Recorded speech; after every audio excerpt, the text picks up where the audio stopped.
teaching with us. Will teach us a little Torah, if you would.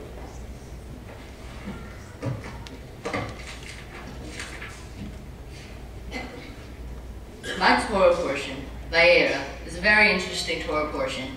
The part that I chose is about Abraham standing up to God for what is right. God is about to destroy the nations of Sodom and Gomorrah. Abraham thinks that God shouldn't sweep away the innocent along with the wicked. Abraham keeps negotiating with God until they agree if God can find 10 truly innocent people, he will not sweep away Sodom and Gomorrah. God tries to find those 10 innocent people, but cannot find even one. So God destroyed Sodom and Gomorrah. When I was talking with the rabbi, we agreed that the main idea of this portion is that Abraham stood up to God for what is right. We spent some time talking about the difference between standing up for what you think is right and standing up for what is right. People like Rosa Parks and Abraham Lincoln are known to all of us because they stood up for what was right, or in Rosa Parks' instance, remained seated for what was right. When the rabbi and I were discussing my Torah portion, he explained it in a way I could understand, by talking about sports.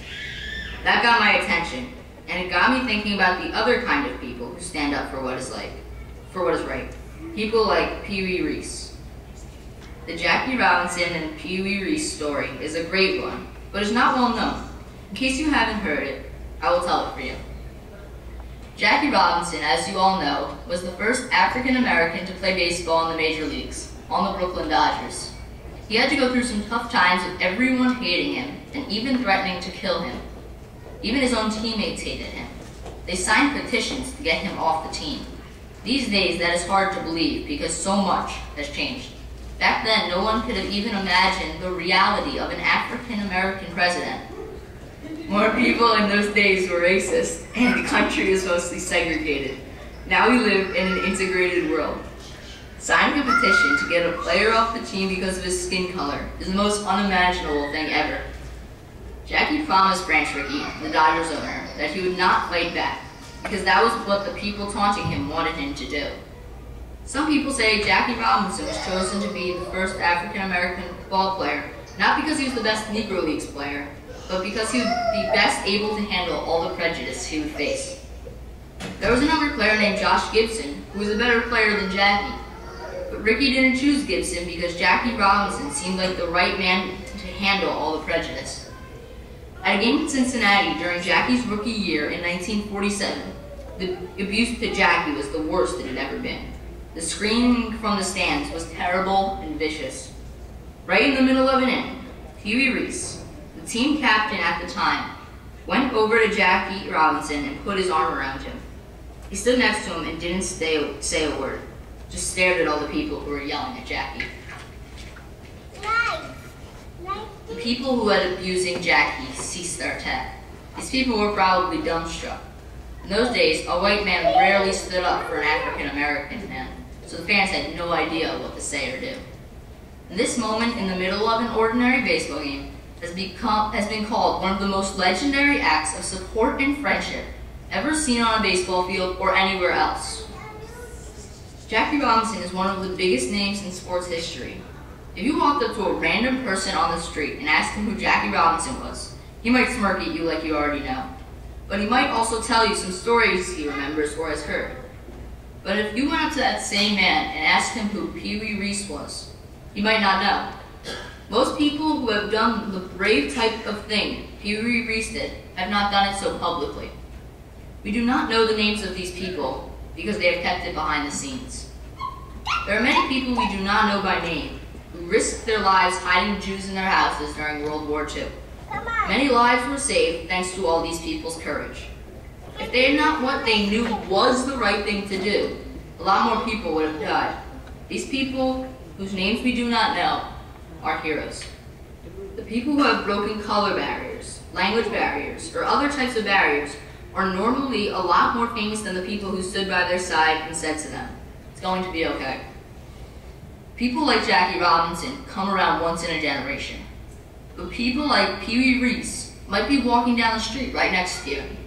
People may have stood up for an unpopular kid who was being bullied, or admitted that the call should go their opponent's way. These brave people are a lot more common than you think. You just don't always know who they are. Your conscience may be a little cricket on your shoulder named Jiminy, or it might be a little voice inside telling you to do the right thing. Pee-wee could have just shrugged off the voice, or possibly the invisible cricket, but he decided to go with his gut feeling and help a friend in need. People like Pee-wee Reese made a choice to show people that people should do what is right at all costs, even if they are not directly involved. The Jackie Robinson and Pee-wee Reese story has stuck with me since I was a little kid. There was a book called Teammates that my mom used to read to me a lot when I was very young.